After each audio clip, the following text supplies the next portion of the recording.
Dipersembahkan oleh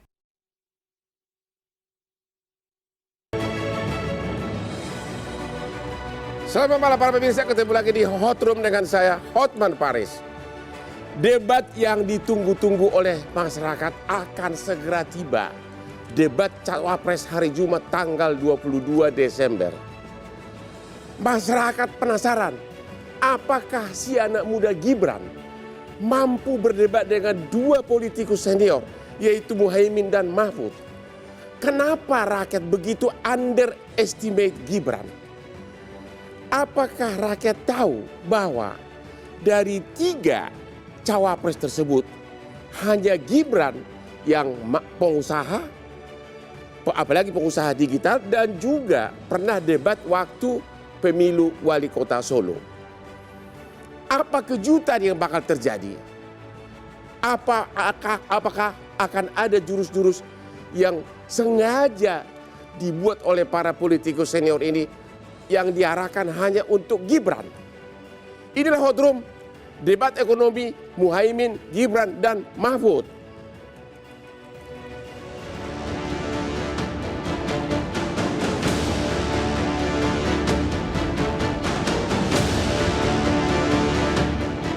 Debat kedua pemilihan Presiden 2024 yang melibatkan 3 calon wakil presiden sangat dinantikan masyarakat. Mengambil tema ekonomi, keuangan, investasi pajak, perdagangan, pengelolaan APBN, APBD, infrastruktur, dan perkotaan. Masyarakat menantikan strategi apa yang akan dilakukan Cawapres dalam mengatasi masalah tersebut. Dalam debat kali ini, selain memaparkan visi misi, para kandidat juga diyakini akan mengeluarkan jurus terbaiknya dalam memberikan pertanyaan maupun sanggahan kepada lawannya. Tak ayal, ketegangan saling serang akan terasa dalam debat kedua kali ini. Apakah dalam debat kali ini, para cawapres mampu memberikan jawaban dari kebutuhan dasar yang dibutuhkan? Dan apakah debat kali ini akan memiliki dampak elektabilitas terhadap paslon, serta dapat meyakinkan pemilih yang masih bimbang untuk menentukan pilihannya?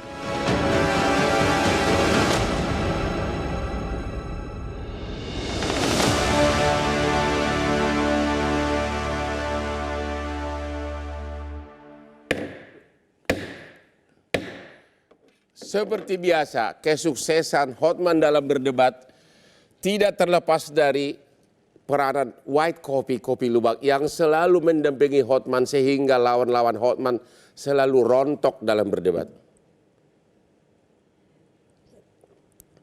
Kopi luwak, white kopi, kopi terbaik sekarang ini di Indonesia. Pertanyaan pertama ditujukan kepada nomor 1, ya, Bapak Jazilul Fawahid, asisten pelatih Timnas Amin. Siap. Apa rencana nanti, pertanyaan-pertanyaan jurus apa yang akan diterapkan dalam debat nanti? Apakah pelurunya khusus ditujukan lawan Gibran? Jadi begini, pasangan Amin ini menyebut dirinya pasangan Dwi Tunggal. Dwi Tunggal. Ya, Anies Muhaimin kita singkat Amin. Ya. Nah, pada sesi debat yang lalu soal politik dan hukum, itu Pak Anies, dan tidak kalah pentingnya hari ini soal ekonomi. Ekonomi. Kalau politik ibarat jantung, ekonomi ini darahnya. Ya. Biasanya di negara-negara maju justru yang menyampaikan visi soal ekonomi itu capres. Jadi artinya apa? Ekonomi ini memang berat, topik yang berat. Jadi apa? Nah, oleh sebab itu Pak Muhaimin tentu ya harus belajar lebih banyak lagi terkait dengan apakah itu ekonomi kerakyatan, perpajakan, infrastruktur. Yang spesifik ada nggak? Yang jelas begini, Pak Muhaimin ini sejak usia 32 tahun itu sudah menjadi wakil ketua DPR bidang Korindakbang. Umur 43 tahun menjadi Menaker Trans. Saya yakin itu semua punya kaitan dengan ekonomi. Namun kan ekonomi kekinian, update terhadap perkembangan, itu pasti harus Pak Muhaimin pelajari. Apalagi posisinya ini adalah visi perubahan. Ada nggak pertanyaan khusus yang ditujukan untuk menjatuhkan Gibran? Untuk apa menjatuhkan? Kan ini kan debat, memang tujuannya saling menjatuhkan.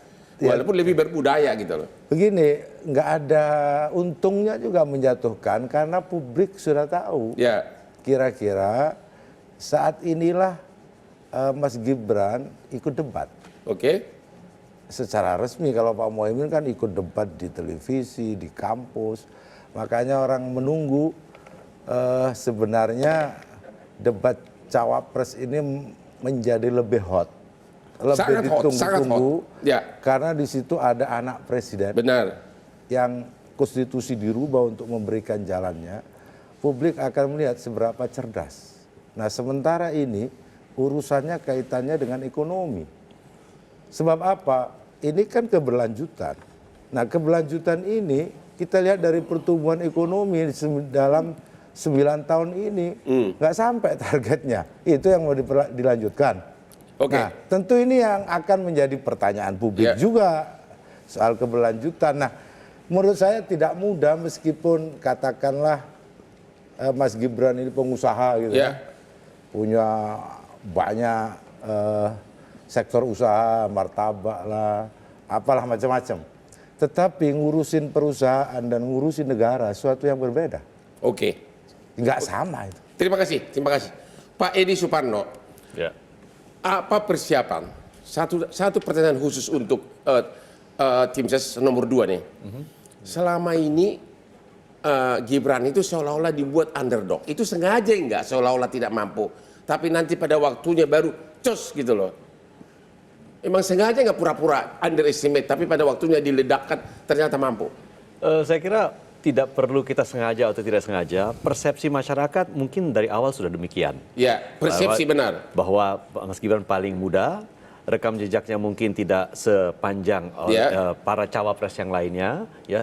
Tetapi bukan berarti bahwa Mas Gibran itu tidak bisa belajar dan belajar cepat. Ya. Saya kira kecerdasannya di atas rata-rata. Ya. Ketika kita berbicara tentang hal-hal menyangkut ekonomi, investasi, keuangan, perpajakan, APBN dan lain-lain, begitu cepat beliau menangkap. Dan ternyata dia dari 2 universitas ya. Betul. Dari Singapura dan Australia. Dan satu kampus sama saya dari Sydney, UTS. Ya, University of Technology. Ya. Jadi pemahamannya juga sangat cepat untuk mendalami hal tersebut. Dan akan difokuskan pada hal-hal yang langsung menyentuh isu-isu kerakyatan seperti misalnya lapangan kerja, investasi sebentar, lapangan kerja. Kita lihat dulu nih. Kan selama ini kan seolah-olah Gibran ini underdog. Coba lihat dulu, mampu nggak dia berdebat? Lihat dulu waktu debat Wali Kota Solo. Baik, terima kasih. Assalamualaikum warahmatullahi wabarakatuh. Bahwa Solo saat ini memiliki 2 tantangan besar yang harus kita hadapi. Tantangan pertama adalah masalah COVID. Masalah COVID ini dampaknya bukan hanya ke kesehatan, tapi juga ke ekonomi. Tantangan kedua, yaitu adalah keberlangsungan kota Solo sebagai kota budaya yang modern. Seperti kota-kota lain. Ini pertama kali saya lihat Gibran berdebat ternyata mampu, mirip bapaknya lagi. Ini kenapa selama ini seolah-olah dibikin underdog, seolah-olah tidak mampu? Itu strategi atau apa sih? Bukan. Ya, Mas Gibran kan sekarang ini fokus untuk melakukan kegiatan-kegiatan yang bersentuhan langsung dengan masyarakat. Terutama belusukan, bertemu dengan anak-anak muda, milenial. Kemudian mengetahui dan bercakap tentang isu-isu yang memang sangat dekat. Nanti debat akan meledak seperti itu atau lebih hebat? Saya kira nanti akan ada kejutan-kejutan. Sudah dipersiapkan? Ya, ada kejutan dan kita sekarang ditempatkan sebagai underdog. Justru upside-nya itu jauh lebih besar. Dan itu kami akan tunjukkan pada masyarakat. Oke, sekarang nomor 3. Apa persiapan dari cawapres nomor 3? Ya, ini jadi menarik nih. Tadi Gus Muhaimin akan belajar tentang ekonomi. Gibran akan belajar cepat. Sementara kalau Pak Mahfud akan mengimplementasikan berdasarkan pengalaman beliau yang sudah sangat panjang. Pertama sebagai anggota DPR, kemudian sebagai menteri pada eranya Gus Dur, menteri pertahanan, pernah menjadi menteri ad interim, menteri dalam negeri ad interim, menteri PAN, kemudian menjadi ketua Mahkamah Konstitusi. Secara khusus ada nggak strategi? Pertanyaan apa yang akan diajukan? Pertanyaan yang atau program apa yang akan ditonjolkan? Kalau programnya tentu kita tidak akan lari dari visi yang diusung oleh pasangan kita, yaitu menuju Indonesia unggul, Jadi bukan sekedar tumbuh, tetapi unggul. Unggul ini adalah tumbuh yang lebih cepat dibandingkan negara-negara lain. Apakah Pak Mahfud menganggap Gibran bukan lawan tanding? Ini pertanyaan yang sulit ya. Kalau ngomong lawan tanding jelas lawannya sebagai calon sama-sama. Apakah dianggap underestimate? Kita tidak pernah meng-underestimate seseorang, tetapi masyarakat nanti bisa membandingkan antara seorang guru besar, profesor, mantan menteri, mantan anggota DPR, mantan ketua Mahkamah Konstitusi, dengan seorang wali kota yang punya masa jabatan baru 2 tahun. Jadi Anda mengatakan terlalu hebat Mahfud dibanding Gibran? Nanti masyarakat yang akan menilai, di dalam debat pasti akan kelihatan. Ada secara khusus nggak? Belum dijawab. Secara khusus yang mau dicanangkan apa kira-kira? Tentu. Melihat yang sekarang kelemahan apa yang dia mau tonjolkan yang harus dirombak apa? Kita tidak akan menyerang pada sisi kelemahannya, tapi kita menonjolkan kita punya program, yaitu ekonomi yang berdikari. Kemudian mengenai ekonomi syariah. Mengenai produk halal, Indonesia akan menjadi pusat produk halal dunia. Ini peluangnya besar sekali karena the biggest Muslim population in the world. Ini peluang yang belum selama ini dikembangkan secara optimal oleh pemerintahan saat ini. Bisnis halal ya? Yes. Oke, Muhammad Faisal, apa komentarnya terhadap yang 3 tadi?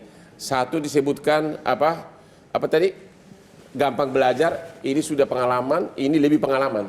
Ya memang menarik Bang Hotman karena ini tentang ekonomi, tapi saya sepakat tadi. Ini tentang ekonomi tapi yang membahas biasanya kan capres. Ini sekarang cawapres gitu. Cawapres. Nah jadi menariknya itu karena ini cawapres dan temanya adalah ekonomi ya. Saya setuju kalau memang dianggap ini salah satu topik yang paling menantang ya. Dan bukan hanya menantang sebetulnya karena cakupannya kan yang debat kedua ini bukan cuma ekonomi per se. Ya jadi dari ekonomi digital, ekonomi kerakyatan sampai ke infrastruktur dan lain-lain. Gitu. Jadi tantangannya untuk yang jangankan yang baru yang sudah berpengalaman saja itu ya belum tentu bisa menguasai semudah itu gitu ya. Tapi tidak berarti juga bahwa misalkan yang muda itu lantas kemudian tidak bisa berdebat ya. Jadi Anda melihat kira-kira dari 3 cawapres ini yang bakal pemenang siapa? Ini memenangkan debat ini susah dinilainya karena menang debat sama menang, saya lebih penting sebetulnya adalah nanti bagaimana implementasinya. Karena kalau cuma debat, janji itu udah dari pemilu ke pemilu udah tahu lah. Tahan dulu sebentar, sudah diminta saya untuk istirahat. Temu lagi di Hot Room.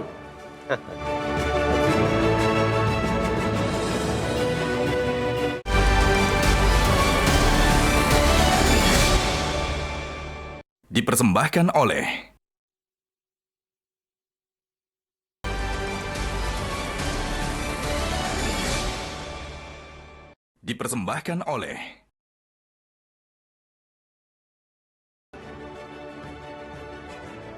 Temu lagi di Hot Room. Tolong Bapak Faisal dijawab secara konkret. Ini debat cawapres yang sangat luas cakupannya tentang ekonomi. Dari mulai ekonomi, infrastruktur, APBD, APBN, pajak, belum lagi apa itu ekonomi digital. Menurut Bapak dari 3 calon ini kira-kira yang bakal pemenang siapa? Kalau pendek kata, ini memang yang nomor 2 seolah-olah dekat ya dari untuk bisa menang gitu. Seolah-olah lebih menguasai. Iya. Tapi belum tentu juga. Kenapa? Karena ini background misalkan bisnis, ekonomi digital dengan ekonomi dalam konteks yang lebih luas kebijakan itu berbeda. Begitu. Jadi satunya mikro, satunya makro itu berbeda gitu ya. Jadi satu knowledge memang ya. Yang kedua juga experience. Jadi jangan lupa juga kalau experience ini juga kan kita masalah policy ya. Policy itu hukum, politik itu ada hubungannya juga dengan ekonomi. Ya, jadi experience to matters ya Pak, menurut saya. Caimin belum pernah pengusaha. Mahfud nggak pernah pengusaha. Politisi iya, pengalaman kerjaan birokrat tapi iya. itu ada kaitannya sama ekonomi. Tapi hanya Gibran yang pengusaha sekarang startup ya. Betul. Startup dan juga walaupun pernah jadi pengusaha martabak. Betul. Nah itu yang saya katakan. Tapi bisnis sama ekonomi pengambil kebijakan itu berbeda. Banyak aspek yang tidak dikonsider sebagai seorang bisnismen gitu ya. Jadi tidak bisa betul-betul bisa disamakan. Jadi Anda melihat walaupun ada topik ini sepertinya lebih menguntungkan Gibran karena dia lebih pengalaman bidang itu. Ya semestinya kalau Gibran bisa mengambil keuntungan dari kesempatan ini. Pak Ahmad Nur Hidayat, melihat topik ini yang katanya nggak biasa masalah polisi ekonomi ditanyakan kepada cawapres. Apalagi ini diarahkan ke ekonomi digital. Ada apa di belakang desainnya ini? Jadi ini yang sebetulnya pertanyaan ini bisa kita sampaikan ke KPU. Ya. Jadi KPU saat memilih tema, kemudian memutuskan yang terlibat adalah calon wakil presidennya, ini sebetulnya agak tidak mismatch, gitu, agak menyalahi gitu ya. Yaitu? Kenapa? Karena ini isu ekonomi, isu yang sedang dirasakan oleh publik. Kita mengalami penurunan daya beli, kita merasakan harga-harga mahal. Ini isu yang krusial, tapi kok diserahkan ke wakil presiden? Ini kan seharusnya isu ini kan dijawab oleh sang leader nomor 1. Apa motivasinya kok masalah ekonomi ke wapres? Saya nggak bisa menjawab karena itu kewenangan sebagai ahli, kewenangan KPU ya. Meskipun ada orang yang mengatakan, ada orang, bukan ada orang, mungkin menduga orang menganalisa ini tema ini disiapkan untuk kandidat nomor 2 karena berpasangan kan. Disengaja topik ini disiapkan untuk kandidat nomor 2. Karena orang menyebut begitu. Nomor 2 lebih menguasai. Meskipun saya tidak percaya. Karena tidak percaya. Ini kan institusi. Kita tanya dulu nomor 1. Ya, Anda melihat topik ini, Anda pesimis nggak Amin yang menang, malah Gibran yang menang? Kalau yang menang saya yakin tetap Pak Muhaimin, tapi yang ditunggu-tunggu Pak Gibran, gitu. Jadi beda itu, beda karena apa? Tadi kan menyampaikan kecurigaan, jangan-jangan tema ini memang disiapkan untuk cawapres tertentu, gitu kan? Tapi kan itu sifatnya dugaan. Tapi kita lihat besok, jangan underestimate karena memang apapun seperti disampaikan tadi. Pas Gibran kan punya background juga. Benar, bukan punya. Satu-satunya dia punya background bidang ekonomi dibanding dua cawapres. Tapi kalau kita lihat lebih jauh itu gagal semua. Sukses nggak ada sukses loh. Iya kan artinya meskipun pengusaha startup katakan begitu, kita bisa telisik.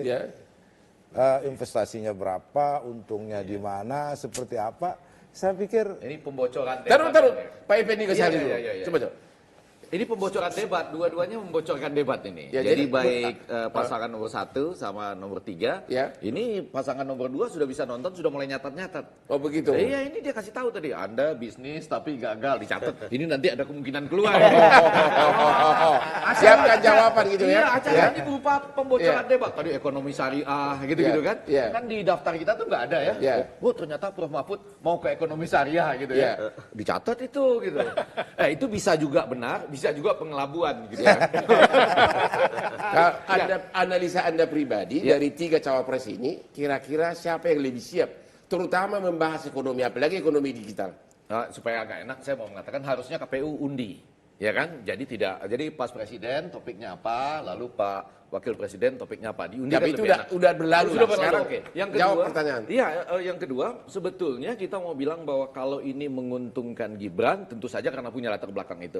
Tapi kalau kita lihat, nah ini menarik, ada teman-teman di DPR di sini. Kalau melihat draft rancangan undang-undang daerah khususan Jakarta, Wakil Presiden loh yang akan memegang kawasan Jabodetabek Punjur. Benar. Nah itu Jakarta berarti memang dia disiapkan untuk itu. Siapapun yang jadi maksud saya. Kalau undang-undangnya disetujui. Kalau undang-undang disetujui. Enggak, tapi kan sudah selesai dari inisiatif DPR. Itu juga lucu. Di DPR sendiri debat juga nggak selesai. Jadi menurut Anda dari 3 cawapres ini apa yang akan ditonjolkan nanti untuk menaikkan dia punya pamor dalam bidang ekonomi? Yang pertama saya setuju tadi bahwa apakah itu dibikin atau berdasarkan kesalahan-kesalahan manusiawi, Gibran sedang ditunggu-tunggu dan berbuat sedikit saja sudah dianggap melebihi ekspektasi, betul kan? Ya, karena selama ini dianggap wah ini suka salah sebut. Tadi waktu debat wali kota Solo ternyata dia melebihi bapaknya malah. Malah sebetulnya di situ ada warna suara meninggi loh kalau kita pelajari waktu dia berhadapan dengan Betul. Makanya tadi sengaja mereka simpan tadi. Itu katanya itu strategi. Jadi besok ada kemungkinan Gibran sekarang juga. Ini hanya dibikin gimmick-gimmick tapi nanti baru keluar aslinya. Oh ya, kalau konsultan-konsultan Asia begitu. Konsultan Asia itu biasanya kalau betul agak lemah kandidatnya dibikin seakan-akan kelihatannya memang ya posisinya bawah dengan harapan, kan namanya teori menata ekspektasi gitu ya. Menata ekspektasi. Iya, manajemen ekspektasi gitu. Jadi nanti kita akan lihat sedikit saja luar biasa. Oh, ternyata dia hebat. Gitu. Kalau dilihat dari debat tadi yang tingkat wali kota itu kan kita lihat secara verbal bagus sekali. Benar. Tapi kalau kita melihat yang terakhir ini asam folat bilang asam sulfat, ini Ini sebenarnya agak sedikit kita melihat ini sepertinya sengaja atau tidak? Dibuat memang sengaja dibuat dia merendah. Bapak jawab itu. Ini dari nomor 2 nih. Coba, sengaja nggak dibikin asam sulfat bukan asam goreng? Sekarang istilahnya Samsul. Kenapa itu? Sementara tadi bagus banget. Daripada kita semua berasumsi di sini, kita lihat besok debatnya itu, Mas Gibran tidak hanya bicara mengenai konsep, tetapi sudah ketatanan teknis. Nah, inilah yang akan kemudian membuat kejutan yang menurut kami akan teknis mengenai perpajakan apa, rasio perpajakan, bagaimana cara meningkatkannya, investasi, apa investasi yang paling penting. Amin udah khawatir nih sekarang begitu. Masalah keuangan, kita tidak bicara masalah keuangan inklusif saja, tetapi juga masalah pinjol, masalah judi online, masalah rentenir, itu isu-isu yang dekat dengan masyarakat. Itu akan dibicarakan secara detail dan jelas oleh Mas Gibran. Fasih akan dilafazkannya oleh Mas Gibran. Oh begitu. Ya. Waduh. Tapi kalau ini bocoran ya. Ini bocoran. Tapi menarik bahwa dalam debat besok kan ada 2 Yang satu adalah monolog ya. Yang monolog yang bisa disiapkan ya. Tetapi jangan nuduh begitu dong Gibran disiapkan. Kamu gimana sih nomor 3 ini? Enggak, yang monolog bukan. Narasinya kan bisa disiapkan yang monolog. Tetapi yang dialog kan enggak bisa. Tergantung dari bagaimana besok Cak Imin akan. Jadi akan kelihatan pada saat dialog. Dialog ya. Oh begitu. Dan versi monolog kan hanya bagian depan saja, sisanya adalah dialog. Dialog kan tidak bisa dipersiapkan. 70% dari dialog adalah dari interaksi antar kandidat. Jadi Anda merasa bahwa ngetes Gibran itu pada saat dialog? Pada saat dialog. Oke, saya pikir begitu, Pak. Kalau soal Mas Gibran ini jangankan soal dialog. Maju cawapres semua orang se-Indonesia terkejut. Jadi nggak usah lagi ditambah-tambah soal debat. Iya kan? Semua terkejut. Bahkan ada yang menangis itu saking terkejutnya. Kenapa menangis? Senang atau sedih? Ya sedih. Kenapa konstitusi dirubah kan ketika itu. Nah di debat besok pasti juga banyak menunggu kejutan. Akan ada pertanyaan nggak ke arah lu lahir gara-gara konstitusi dirubah? Bakal nanya nggak? Siap-siap itu nanti. Ya, jawabannya udah siap kan ya? Masih ada ke sana. Seperti gaya Anies. Bagaimana perasaan Anda pada saat ada pelanggaran kode etik dalam putusan MK? Siap-siap ya? Oke, kita istirahat dulu.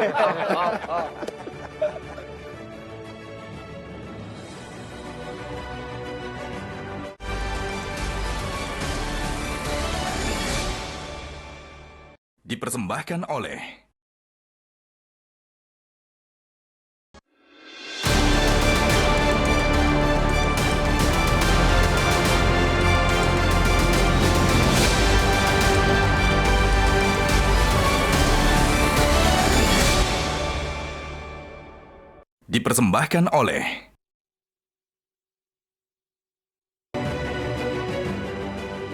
Ketemu lagi di Hot Room. Berhubung debat hari Jumat akan tegang, saya sarankan kepada semua keluarga agar menyiapkan white kopi luwak di sampingnya. Karena inilah salah satu yang membuat saraf kita tetap terkontrol dan sangat nikmat. Kopi luwak, white kopi.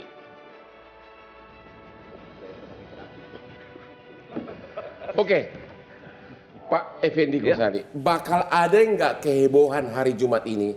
Mungkin nggak nanti Pak Mahfud maupun Pak Caimin mengajukan disclaimer. Dia mengatakan, kami ini kan cawapres, kenapa topiknya tentang ekonomi? Apakah mentang-mentang Gibran lebih menguasai ekonomi? Kira-kira dugaan Anda apa?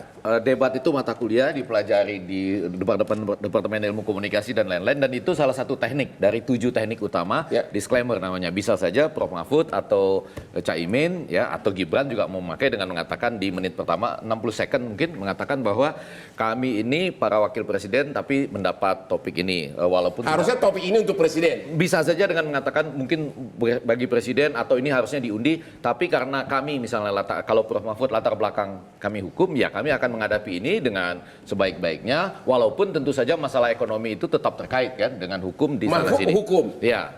Politik juga kuat ya. Caimin lebih politik ya, lebih politik. Jadi Gibran lebih condong ke ekonominya. Iya, sementara ini begitu ya. Jadi Anda melihat topik ini sangat mendukung Gibran. Kalau bicara sebagai kebetulan, iya. Karena kebetulan kan. Saya nggak tahu kebetulan. Tapi saya kira saya nggak setuju. Gimana? Kebetulan ya? Ini, Kebetulan atau kalau desain? Caimin ini kan bisa mengeksploitasi isu kerakyatan. Karena kita tahu Caimin adalah ketua partai dan kemudian partainya kuat di Jawa Timur, pedesaan, santri. Ini bisa mengambil isu kerakyatan sekaligus ekonomi syariah. Nah sebetulnya Pak Mahfud juga kan karena background hukumnya, beliau apalagi pernah ingat kita kasus pajak. Yang ada kasus pajak itu kan yang ada bagian investasi dan pajak. Nah itu bisa diperkuat oleh Pak Mahfud dalam arti reformasi pajak. Jadi meskipun tadi misalkan Pak Gibran tadi akan kuat di ekonomi dan digital, ya saya kira Caimin dan Pak Mahfud juga punya kesempatan. Tapi kan nanti ada lagi pertanyaan yang lebih spesifik. Kalau pertanyaannya ternyata jauh lebih dari ekonomi kerakyatan, tapi maksud Bang Hotman ini disclaimer itu akan membantu pemirsa kan untuk memahami bahwa posisinya kan saya ini ahli hukum atau saya ini punya pengalaman di politik. Hari ini harus menghadapi pertanyaan-pertanyaan soal ekonomi begitu. Jadi kalau saya kurang-kurang dikit agak maklum lah kurang lebih begitu kan. Nah, itu tekniknya, teknik nomor 3. Iya, maklum banget ya. Iya kan, untuk ngasih tahu ada kurang-kurang sedikit. Tapi justru ketika disclaimer itu disampaikan, nah ini jadi teknik nomor 7. Dan dia mampu. Wow, orang bilang dia tadi menyatakan bukan bidang dia, sama seperti Gibran yang dianggap memasuki arena dengan harapan yang rendah, ternyata sama. Disclaimer tapi tinggi harapan. Tiga ahli ini sudah mengatakan topik hari Jumat ini lebih cocok karena lebih dikuasai oleh Gibran. Apakah memang ini didesain khusus untuk menguntungkan Gibran? Ini nomor 2 gimana? Tentu tim pemenang nomor 2. Tentu tidak. Karena pemilihan topik, format untuk debat ini kan disepakati bersama-sama. Tapi kenapa kepada cawapres? Ini kan porsinya presiden. Nah itu kan disepakati. KPU beserta perwakilan dari 3 paslon itu membahasnya format dan tema debat. Jadi merupakan kesepakatan, bukan merupakan suatu kebetulan, apalagi kebetulan dalam tanda petik. Benar. Jadi Pak Haris saya dikerjain. Enggak. Saya melihatnya Anda mengerjain calon Anda berarti. Enggak. Saya melihatnya begini bahwa latar belakang Gibran sebagai pengusaha, ya berapa lama sih latar belakang itu? Itu yang pertama. Yang kedua, ekonomi yang dibahas ini adalah ekonomi pada tataran makro. Bukan ekonomi pada tataran mikro. Dia dua universitas luar negeri loh Pak. Ya, sementara kalau memang topiknya berbeda, ini adalah makroekonomik. Bagaimana tentang pertumbuhan ekonomi, bagaimana tentang pemerataan ekonomi, pemerataan kekayaan tidak terkonsentrasi pada satu pihak. Tapi kan cawapres Anda Pak Mahfud bidang hukum. Loh, paling tidak sebagai seorang mantan anggota DPR RI, Prof. Mahfud tahu kebijakan-kebijakan ekonomi. Jadi tidak gentar gitu ya? Iya. Gimana Pak Caimin? Gentar nggak? Oh ya enggak dong. Tentu tidak gentar. Tapi gini, memang seperti disampaikan tadi, tiap-tiap orang kan punya track record. Dan track record itulah yang menjadi gagasan, bukan hasil hafalan. Tapi hasil dari istilah refleksi dari setiap perjalanannya, dan itu Caimin punya. Pernah Menteri Tenaga Kerja, ngurusi TKI, apalagi soal santri. Tapi ini kan khusus ekonomi digital terutama, diarahkan ke digital lagi. Siapa? Kan ini topiknya salah satu ekonomi digital. Salah satunya. Kerakyatan, ini Pak infrastruktur, ada kalau soal juga, Bang. ilmu ekonomi, menurut saya tiga-tiganya sebenarnya backgroundnya nggak punya ilmu ekonomi. Tapi kalau Mas Gibran ini yang lebih lekat ini bukan soal Australia, Singapura kan, tapi anak presiden. Kaitannya itu lebih lama. Nah, orang melihatnya di situ. Orang nggak akan melihat backgroundnya karena pengalamannya juga pendek. Artinya nanti kalau di debat itu pun orang akan mengecek apakah pikirannya itu berdasarkan hafalan atau berdasarkan refleksi dan pengalaman. Itu. Apalagi soal-soal ekonomi makro, kan ekonomi makro nggak pernah terjun. Saya sampaikan tadi bahwa ngurus perusahaan. Agar kena sasaran ekonomi apa yang akan didebat nanti?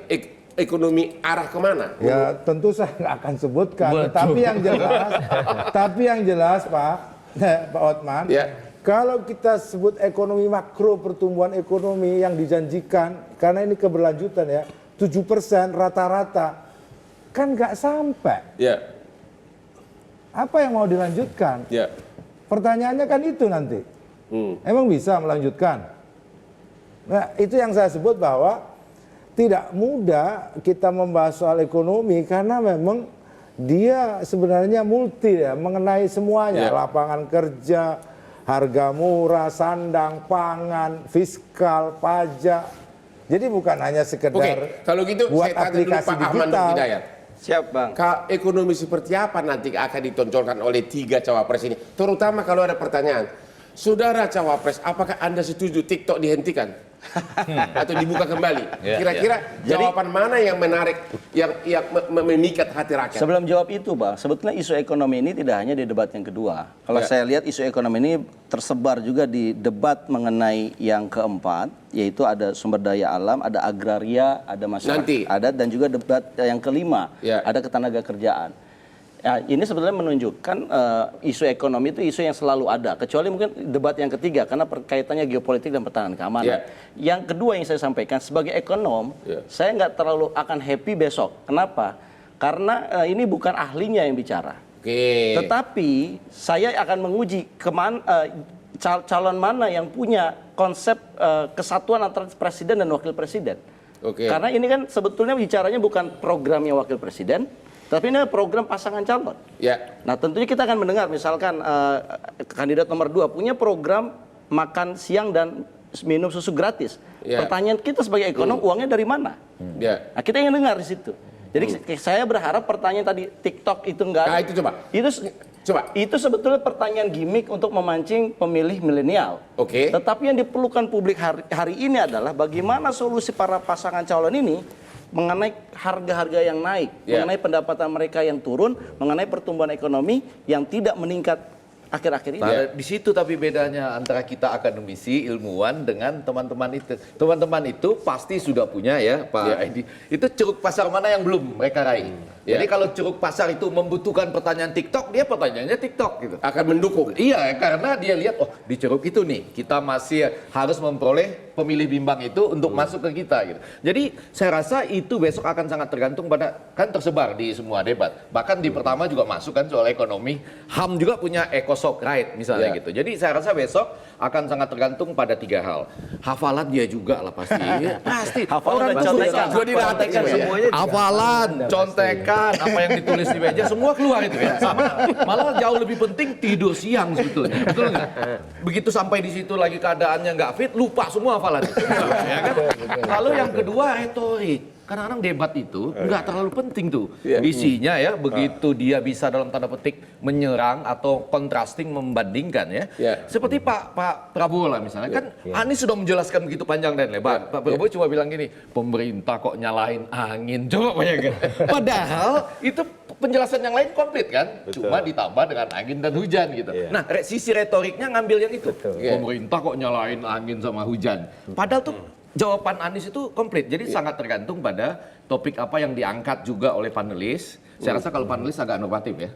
Nah kemudian kejelian dari mereka, yang paling penting itu adalah kalau bisa pertanyaannya itu tidak diduga oleh kandidat. Nah, itu karena itu akan melahirkan setengah menit bengong gitu. Iya kan begitu dapat pertanyaan, ini enggak tadi latihan nggak ada ini. Semua coach nggak ngasih gitu.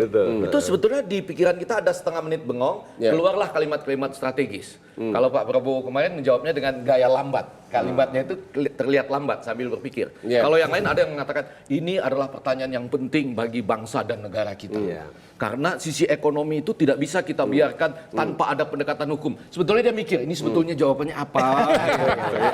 Pak Faisal setuju. Jadi gimana? makanya Ekonomi seperti apa kira-kira yang akan ditanyakan kepada 3 cawapres ini? Ya, masing-masing panelis pasti mereka punya ada satu isu yang ingin mereka tembak gitu ya. Pasti ya. Yaitu kira-kira apa? Ada nggak isu yang mau ditembak apa arahnya? Oh banyak sekali. Kalau pertama yang disebutkan ekonomi kerakyatan, pasti ada menanyakan tentang UMKM.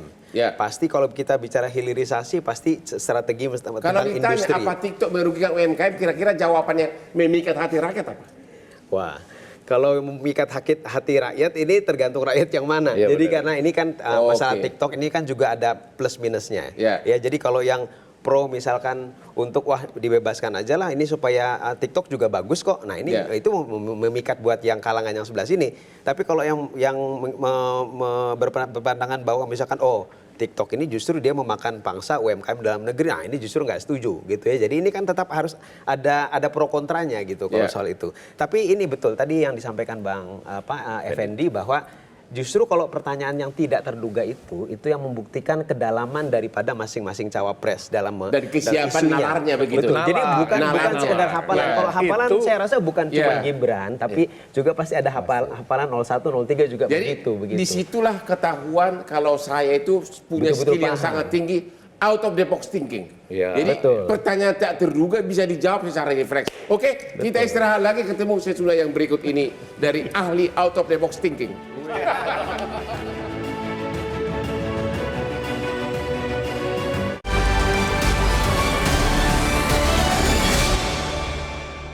Dipersembahkan oleh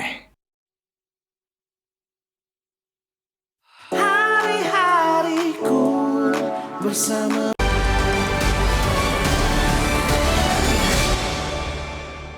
Dipersembahkan oleh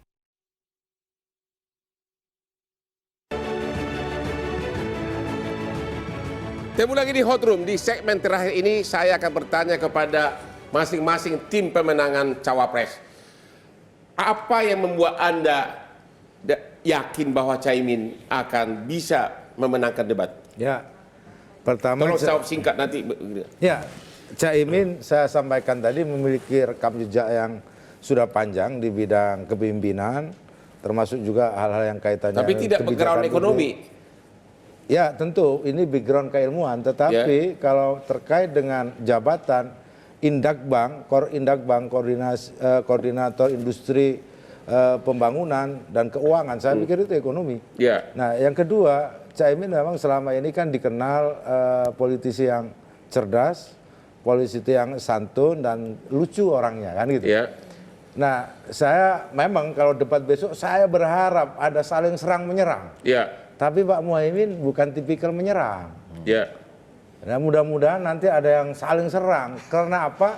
Kalau debat besok ini saling serang, itulah yang diharapkan oleh publik supaya tahu betul. Yang pertanyaan mematikan kira-kira apa?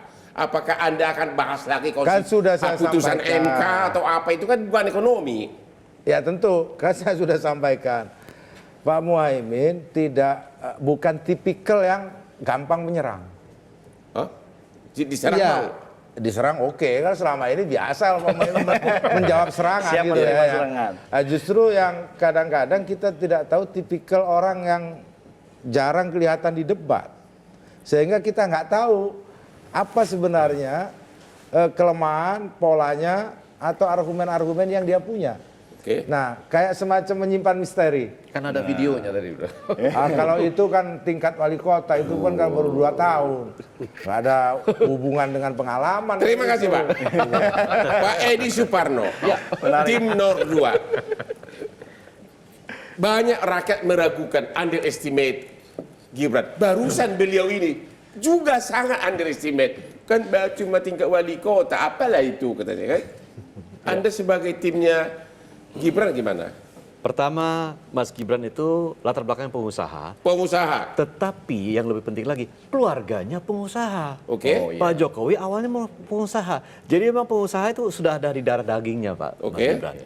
Meskipun Mas Gibran tidak berurusan dengan masalah makroekonomi sehari-hari, tetapi setiap hari berbicara tentang makroekonomi dengan siapa? Dengan orang yang mengurusi masalah makroekonomi. Aplikasinya. Orang nomor 1 di negeri ini yang ngurusin masalah makroekonomi. Jadi gurunya Mas Gibran itu sudah bertahun-tahun. Anda mengatakan 10 tahun berkuasa berpengaruh positif terhadap Gibran? Karena sehari-hari itu yang dibicarakan. Di meja makan bicara itu, ketika kemudian berbicara santai, bicara masalah makroekonomi. Aspri saya 230 cewek, anak saya nggak ada yang contoh saya. Tetapi kan Mas Gibran punya aspirasi masuk ke politik. Jadi semakin mendalami masalah-masalah makroekonomi dan langsung mendapatkan dari sumber yang sangat terpercaya. 10 tahun ya? Ya intinya Gibran hebat lah. Kita tunggu besok. Begitu. Jadi Anda sangat yakin dalam bidang ekonomi nanti hari Jumat Gibran akan mengalahkan Caimin dan Mahfud? Saya akan menyatakan bahwa akan memenuhi ekspektasi tentang pemahaman ekonomi yang akan disajikan di dalam. Gibran udah siap? Bukan siap, sangat siap. Maksudnya gaya bicaranya nanti akan sama seperti wali kota, tegas dan juga mirip-mirip bapaknya? natural, tidak ada dibuat-buat. Ada yang nggak hafalan? Sudah dihafal nggak? Kenapa itu? Sudah diajari nggak untuk hafalan untuk hari Jumat? Banyak materi sudah dalami, tetapi yang kita akan keluarkan nanti adalah membahas materi-materi yang langsung berurusan dengan urusan-urusan rakyat secara yang sekarang penting. Gitu. Lapangan kerja, harga kebutuhan pokok, gitu. Apakah Gibran siap menyerang? Jadi jangan hanya monolog, tapi juga mendebat yang dua. Udah siap belum? Walaupun dari segi ini kayak kakek sama cucu gitu loh. Ya, kalau kita bicara counter argumentasi tentu, tetapi kan tidak perlu harus menyerang. Tetapi kalau kita berbeda pandangan, menyampaikan perbedaan Jadi pandangan. Anda yakin besok Gibran hari Jumat akan berani menyerang debat Mahfud dan Caimin? Anak muda, yakin? Anak muda udah dipersiapkan? Akan memberikan counter argumentasi dengan santun. Kita lihat nanti gimana nih, Pak Ganjar, timnya Ganjar. Ya, kita tentu siap sekali untuk debat ini. Ya, karena tadi saya katakan bahwa Pak Profesor Mahfud akan mengemukakan apa yang beliau sudah alami selama sekian panjang track recordnya, dan semuanya tidak bisa dilepaskan dari politik. Ekonomi tidak bisa dilepaskan dari politik. Termasuk misalkan masalah ekonomi biaya tinggi. Ya, ini corruption segala macam. Ini tentu terkait. Mungkin nggak Pak Mahfud akan bertanya kepada Gibran, tahu apa lu kan masih anak muda. Kira-kira berani nggak mengatakan Saya itu? rasa itu bukan gayanya Prof. Mahfud. Pasti nggak berani. Kan masih anak buahnya Pak Jokowi. Mungkin lah, menterinya. Semua masih dulu di ram kabinet. Iyalah. Dan itu bukan gayanya Prof. Mahfud, tetapi ya apa yang Prof. Mahfud kemukakan pasti adalah apa yang memang mudah dipahami oleh rakyat banyak dan memang mengena, misalkan mengenai kedaulatan pangan, mengenai ekonomi syariah, mengenai produk halal Indonesia sebagai. Tapi rakyat itu sangat ingin kalau ada pertanyaan itu menohok gitu loh. Sudah dipersiapkan nggak? Yang bukan hanya sekedar cuti menohok gitu loh, kayak Anies. Bagaimana perasaan Anda waktu ada pelanggaran etik? Ditanya kepada Prabowo, ini kira-kira dipersiapkan untuk yang dua ini belum? Oh ya pasti kita siapkan pertanyaan itu, tapi kan tidak mungkin kita kemukakan di sini. Karena itu kan disiapkan ya. Rahasia dapur. Pasti kalau itu disiapkan. Oke, terima kasih Pak Hidayat, Ahmad Hidayat. Kira-kira apa yang efektif ditanyakan oleh para ini? Coba kasih dulu. Kalau Mahfud harusnya nanya apa, Caimin tanya apa, Gibran nanya apa, biar bisa saling menjatuhkan. Kalau dilihat tadi dari narasi tiga calon kita ini kan seolah-olah ingin membangun persahabatan saat debat tadi kan. Saya lihat, padahal ini mau berdebat tapi kok mau bersahabat itu. Isu ekonomi yang mau didengar oleh publik adalah isu ekonomi yang krusial yang mereka rasakan antara narasi pemerintah sama yang dirasakan masyarakat itu berbeda. Jadi sebenarnya saya akan melihat nanti calon nomor 2 akan menjadi hotspot. Dari serangan dari kandidat nomor 1, nomor 3. Misalkan contoh hilirisasi. Hilirisasi ini kan digembur-gemburkan berhasil. Ada nilai tambah buat nikel. Tapi yang terjadi kan masyarakat miskin di daerah hilirisasi terjadi. Misalkan harga ilegal secara hukum, ilegal ekspor 5,3 juta misalkan itu terjadi. Ini kan akan jadi serangan. Tapi mungkin di narasi sini damai-damai saja, tapi saya prediksi ini Bang, ini akan menarik karena ini isu ekonomi.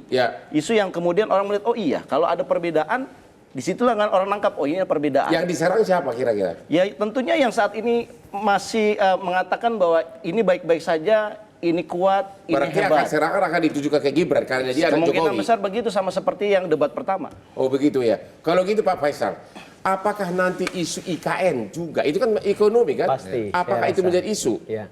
Itu salah satu hot issues yang akan dibahas. Kalau ada pertanyaan nanti kepada Gibran, kok rakyat masih susah seperti gayanya Pak Anies? Kok rakyat masih susah? Kok lu bangun istana besar-besar di IKN? Kira-kira jawaban Gibran apa? Saya yakin sudah dipersiapkan itu sudah jawaban. dipersiapkan. Pasti sangat, karena sudah bisa ditebak itu pertanyaan yang dapat menjatuhkan. Tapi itu pasti akan keluar ya? Tapi yang diserang belum tentu kalah ya. Jadi artinya walaupun nanti banyak serangan belum tentu kalah. Dan menurut saya juga tidak hanya Gibran menurut saya ya. Jadi karena begini, 01 udah pasti perubahan, 02 udah pasti keberlanjutan, 03 netral. Nah ini orang juga akan menilai 03 ini mau lanjutkan atau mau perubahan, ini juga jadi perlu disampaikan message. Warnanya kita percepatan. Ya, sesuai dengan misinya, gerak cepat. 03 itu lanjut perubahan. Yang kita akan adalah percepatan. Oke, percepatan yang besok harus diselesaikan adalah bagaimana strateginya. Jadi bukan cuma mempercepat, caranya gimana? Di sini orang mau melihat ada panelis kan para ahli ya. Nah, jadi strategi itu menjadi penting tuh. Ya, makanya tadi kalau dibilang, kalau saya sebetulnya tidak suka berdebat kusir, tapi kalau sampai ada yang menjatuhkan, paling tidak itu bisa mempertontonkan sejauh mana pemahaman terhadap perekonomian. Terima kasih, gitu ya, betul. Pak Effendi Ghazali. Dalam suatu debat, saya sudah hampir 40 tahun jadi pengacara. Salah satu faktor kemenangan adalah kalau kita menjatuhkan lawan secara debat, bukan menjatuhkan secara fisik. Kita nggak boleh munafik lah. Memang harus menjatuhkan, namanya juga debat. Ngapain ngapain sopan-sopan? Setuju nggak? Kalau di Indonesia kita perhalus bahasanya, jadinya contrasting.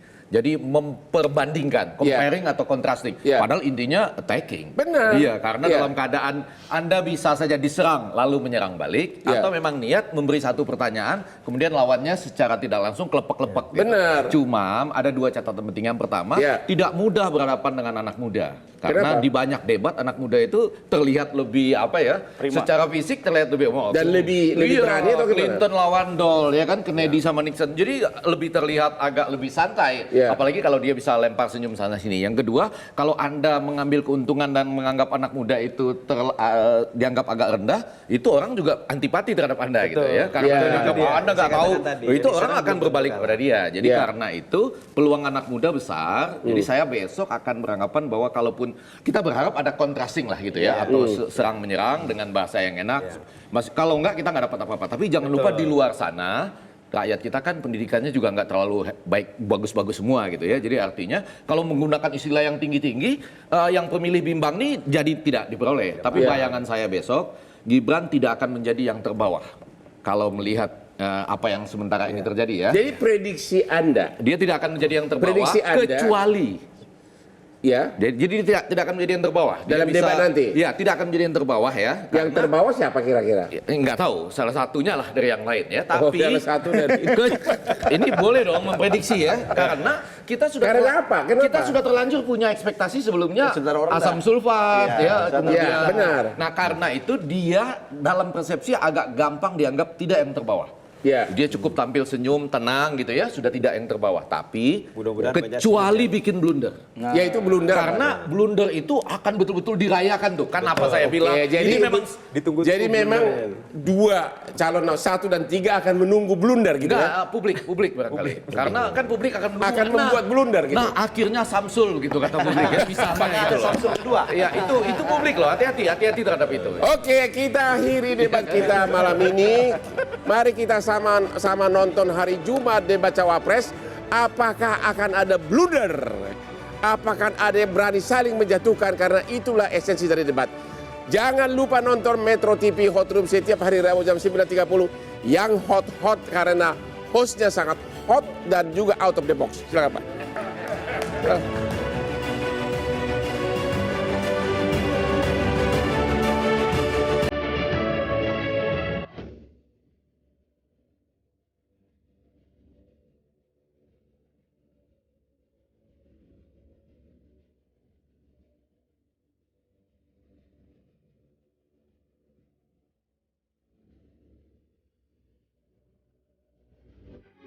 Metro TV.